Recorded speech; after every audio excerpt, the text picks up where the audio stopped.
రూ. 4 కోట్ల విలువైనటువంటి ల్యాండ్ కబ్జా కేసులో తమ్మినేని కుటుంబం మొత్తం కూడా నిందితులుగా చేర్చబడ్డారు. ఆల్రెడీ ఈ విషయం స్వయంగా శ్రీకాకుళం ఎస్పీనే చెప్పడం జరిగింది.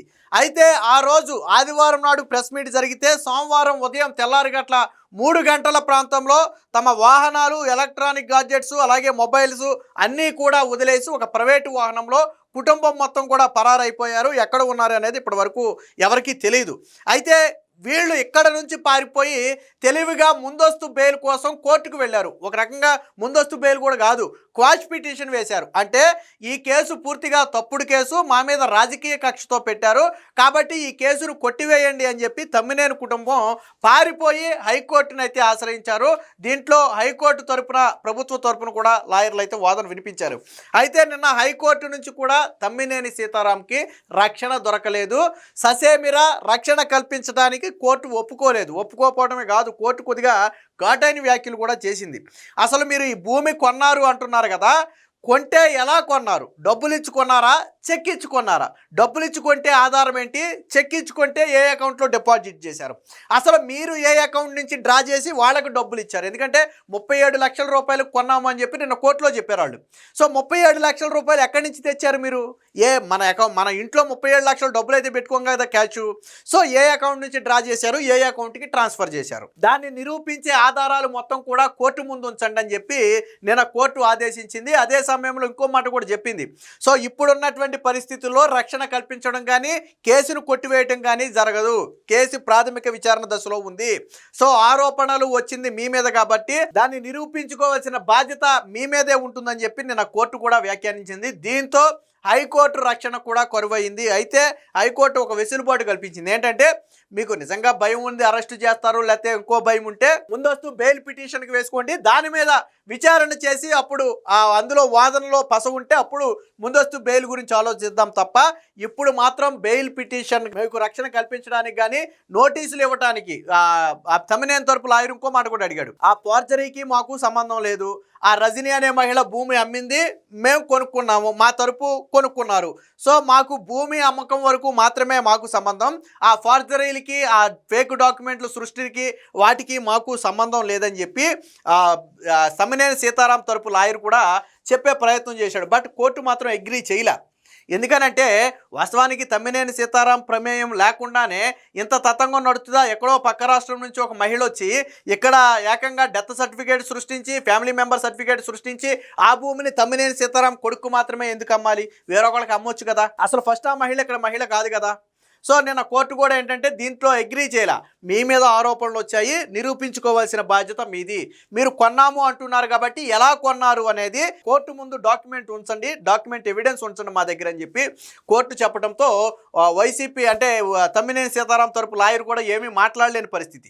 ఆ ఫోర్జరీతో సంబంధం లేదు కాబట్టి, మిగతావన్నీ కూడా 7 సంవత్సరాల కంటే తక్కువ జైలు శిక్ష పడే సెక్షన్లే కాబట్టి మా దగ్గర వివరణ తీసుకుని మమ్మల్ని వదిలేయాలని చెప్పి కోర్టును కోరితే కోర్టు కూడా నిరాకరించింది.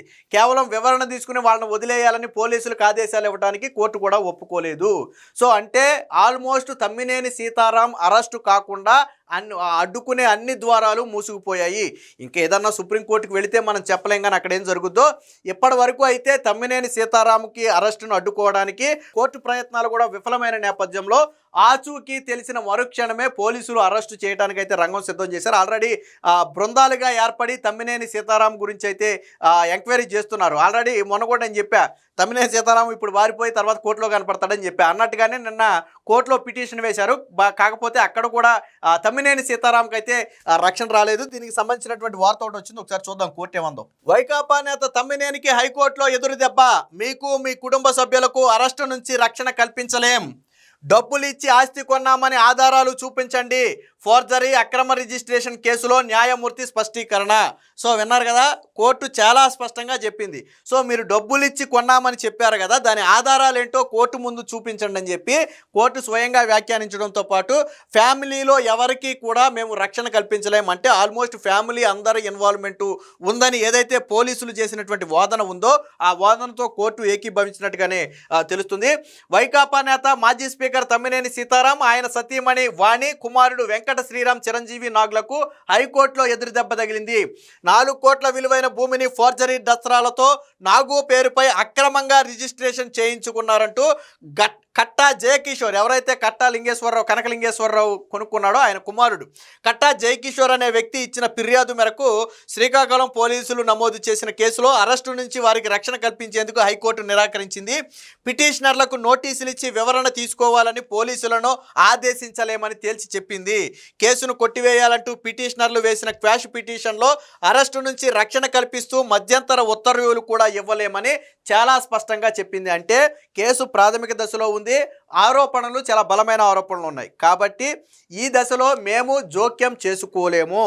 మీ మీద ఆరోపణలు వచ్చాయి, మీరు కొన్నాము అని మీరు చెబుతున్నారు కాబట్టి ఆస్తిని ఎలా కొన్నారో దానికి సంబంధించినటువంటి ఆధారాలు, ముఖ్యంగా డబ్బు ఏ రూపంలో చెల్లించారు లాంటి ఆధారాలు కోర్టు ముందు ఉంచాలని చెప్పి నిన్న కోర్టు ఆదేశించింది. దీంతో వాళ్ళకు ఉన్నటువంటి ఒకే ఒక్క హోప్ ఏంటంటే మాకు ఫోర్జరీతోనో తప్పుడు సర్టిఫికేట్తో మాకు సంబంధం లేదు కాబట్టి అని కోర్టులో చెబితే కోర్టు నమ్ముతుంది.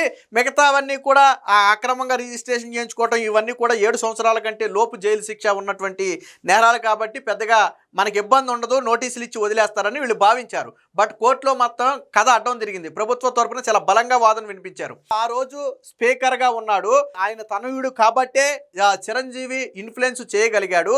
రెండోది ఇక్కడ కోర్టులో చెప్పినటువంటి వింత కథ ఒకటి ఉంది. ఏమని చెప్పారు వాళ్ళు కోర్టులో? ఆ డెత్ సర్టిఫికేట్కి, ఆ ఫ్యామిలీ మెంబర్ సర్టిఫికేట్కి మాకు సంబంధం లేదని చెప్పి కోర్టులో చెప్పారు. కేవలం ఆ వాణి, ఎవరైతే రజనీ అనే అమ్మాయి భూమి అమ్మింది, మేము కొన్నాం, అక్కడ వరకే మాకు సంబంధం, వాటితో మాకు సంబంధం లేదని చెప్పారు. సరే, ప్రాక్టికల్గా మాట్లాడుకుందాం. ఈ రజనీ అనే మహిళది ఎక్కడ? అడబాల రజనీ అనే మహిళది ఎక్కడి నుంచి వచ్చింది? ఒడిశా నుంచి తీసుకొచ్చారు. ఆ మహిళ ఇక్కడ మహిళ కాదు. సో ఒడిశా నుంచి వచ్చినటువంటి ఒక మహిళ బతుకున్నటువంటి గోవిందరాజులు అనే వ్యక్తి పేరు మీద డెత్ సర్టిఫికేట్ ఎలా పుట్టిస్తుంది? అసలు గోవిందరాజులు ఎలా తెలిసి ఈ మహిళకు?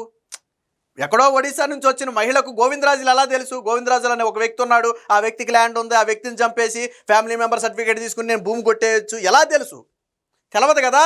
సో అది ఫస్ట్ పాయింట్. సో నమ్మశక్యంగా లేదు. రెండోది, అసలు ఎక్కడో పక్క రాష్ట్రం నుంచి వచ్చినటువంటి ఒక మహిళ ఇక్కడ death certificate, family member certificate పుట్టించగలుగుతా ఇన్ఫ్లుయెన్స్ లేకుండా? ఎవరి ఇన్ఫ్లుయెన్స్ లేకుండా ఈ 2 సర్టిఫికేట్లు, దొంగ సర్టిఫికేట్లు పుట్టించగలుగుద్దా? ఒరిజినల్ సర్టిఫికేట్లు అయితే వస్తాయేమో, కానీ దొంగ సర్టిఫికేట్లు ఇప్పుడు నేనున్న ఒక వ్యక్తి పేరు మీద డెత్ సర్టిఫికేట్ పుట్టించగలనా? నేను పుట్టించలేను. ఎందుకంటే నాకు ఇన్ఫ్లుయెన్స్ లేదు. మరి ఎవరు ఇన్ఫ్లుయెన్స్ ఉపయోగించి పుట్టించారు? ఆ రోజు ఆ మహిళకి లేదు కదా, ఎవరు ఇన్ఫ్లుయెన్స్ ఉపయోగించారు? 2. మూడోది, సరే ఓకే వీళ్ళకి సంబంధం లేదు అనుకుందాం. ఆ అమ్మాయి death certificate, family member certificate ఆ అమ్మాయి పుట్టించుకుంది అనుకుందాం కాసేపు.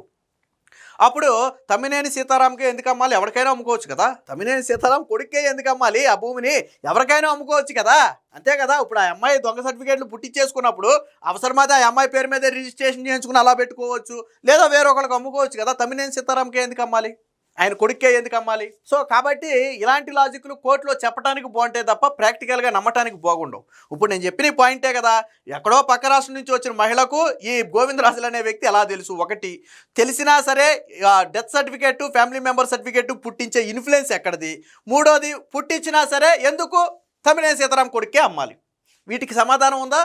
నిన్న కోట్లాల వాదన అదే, మాకు ఆ డెత్ సర్టిఫికేట్కి, ఆ ఫ్యామిలీ మెంబర్ సర్టిఫికేట్ మాకు సంబంధం లేదు, వాళ్ళు అమ్మారు, మేము కొనుక్కున్నాం, మాకు అంతవరకే సంబంధం అంట. సరే, ఇక్కడ ఇంకో పాయింట్ కూడా నేను చెప్తా. ఫర్ ఎగ్జాంపుల్ అన్నీ ఆ అమ్మాయే చేసింది, మీకే సంబంధం లేదు అనుకుందాం. ఈ రజనీ అనే మహిళ ఎవరు? ఈ గోవిందరాజులు అనే వ్యక్తి ఎవరు? ఈ మహిళ ఫ్యామిలీ ఎక్కడ ఉంటుంది? వీళ్ళ ఆధార్ కార్డు ఏంటి? వీళ్ళ రేషన్ కార్డు ఏంటి? వీళ్ళ పాన్ కార్డు ఏంటి అనేది తమ్మినేని సీతారాం చూడకుండానే కొన్నాడా? ఇప్పుడు ఆ అమ్మాయి ఆధార్ కార్డులో అడబాల అని ఉంటుంది. మరి గోవిందరాజుల ఇంటి పేరేంటి? అందవరపు. అక్కడ దొరికిపోతారు కదా. అలాగే ఈ అమ్మాయికి ఏపీలో రేషన్ కార్డు లేదు.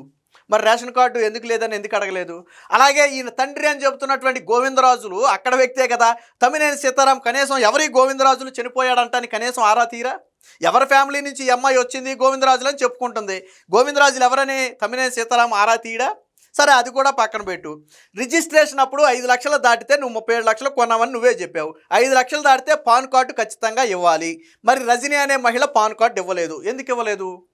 పోనీ పాన్ కార్డు లేదు అనుకుందాం, ఫామ్ నెంబర్ 60 ఫిల్ చేయాలి రూల్ ప్రకారం. ఈ రెండిట్లో ఖచ్చితంగా ఒకటి ఉండాల్సిందే. ఫామ్ నెంబర్ 60 కూడా ఫిల్ చేయలేదు కదా.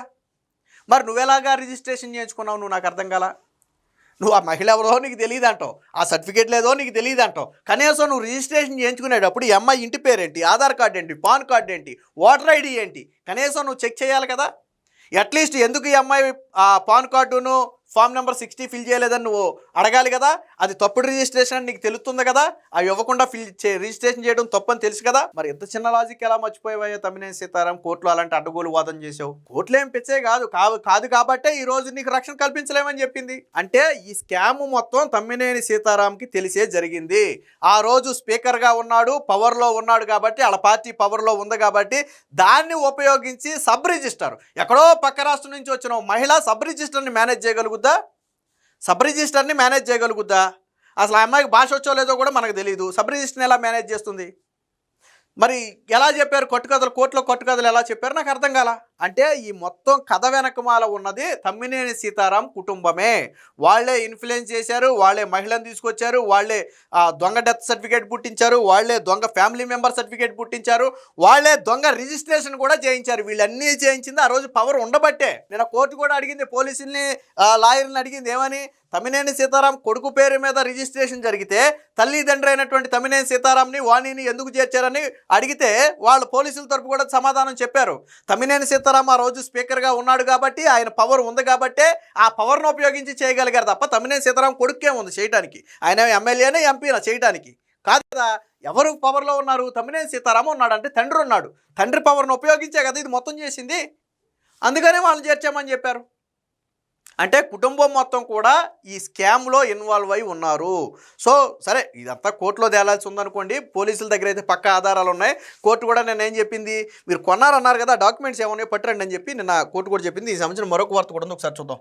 ఒకవేళ అరెస్ట్ చేస్తారని ఆందోళన ఉంటే ముందస్తు బెయిల్ పిటిషన్ వేసుకోవాలని చూసింది. ఆ ఆస్తి విలువ ఎంతకు కొన్నారు, చెక్కు ఇచ్చారా, నగదు బదిలీ చేశారా, స్థలం కొనుగోలుకు సొమ్ము చెల్లించినట్లుగా ఆధారాలను మా ముందుంచి నిజాయితీని నిరూపించుకోవాల్సిన బాధ్యత మీపైనే ఉంది అని వారికి తేల్చి చెప్పింది. పూర్తి వివరాలతో కౌంటర్ వేయాలని చెప్పి ఇరుపక్షాలను ఆదేశిస్తూ కేసుని ఈ నెల 29కి అయితే వేయటం జరిగింది. సో ఫోర్జరీ ఆరోపణలు చెల్లదన్న పిటిషనర్లు. సో ఇక్కడ వీళ్ళు ఏం చెప్పారు చూడండి. పిటిషనర్ తరపు సీనియర్ న్యాయవాది వాదనలు వినిపిస్తూ శ్రీకాకుళం శివారు చాపారు పంచాయతీ పరిధిలోని భూమిని రజని అనే మహిళ నుంచి తమ్మినేని నాగు కొన్నారు. అందుకోసం వివిధ సందర్భాల్లో 37 లక్షలు చెల్లించారు. సొమ్ము చెల్లించడానికి రిజిస్టర్ సేల్ డీడ్ ఆధారం, మరణ ధృవీకరణ పత్రం, కుటుంబ సభ్యుల ధృవీకరణ పత్రం సృష్టించడంలో పిటిషనర్లకు సంబంధం లేదు కాబట్టి ఫోర్జరీ సెక్షన్లు చెల్లదు. మిగిలిన సెక్షన్లు 7 ఏళ్లలోపు జైలు శిక్షకు వీలున్నవే కాబట్టి బిఎన్ఎస్ సెక్షన్ 35/3 ప్రకారం నోటీసులు ఇచ్చి వివరణ తీసుకునేలాగా పోలీసులను ఆదేశించండి అని కోరారు.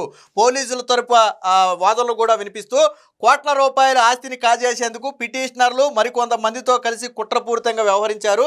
తప్పుడు పత్రాలు సృష్టించడంలో వీరి పాత్ర ఉంది. పిటిషనర్లు క్రిమినల్ చర్యలను సివిల్ వివాదంగా మార్చే ప్రయత్నం చేస్తున్నారని చెప్పి వీళ్ళ తరపున కూడా వాదనలు వినిపించారు. అంటే వాళ్ళు ఎంత చక్కగా చెప్పారు చూడండి. ఆ ఫోర్జరీ సర్టిఫికేట్, ఆ దొంగ సర్టిఫికేట్లు మాకు సంబంధం లేదు, భూమి అమ్మితే మేము కొన్నాం, అంతవరకే మాకు సంబంధం అని చెప్పారు. బట్ కోర్టు అయితే దీన్ని నమ్మే పరిస్థితి అయితే కనపడలేదు. మొత్తంగా తమ్మినేని కుటుంబం మొత్తం కూడా పారిపోయి ఈరోజు కోర్టు నుంచి రక్షణ పొందే ప్రయత్నం అయితే చేసింది. సో అది కూడా విఫలం అవడంతో ఏ క్షణమైనా సరే తమ్మినేని కుటుంబం అరెస్టు జరగవచ్చు అనేది ఇప్పుడు జరుగుతున్నటువంటి ప్రచారం.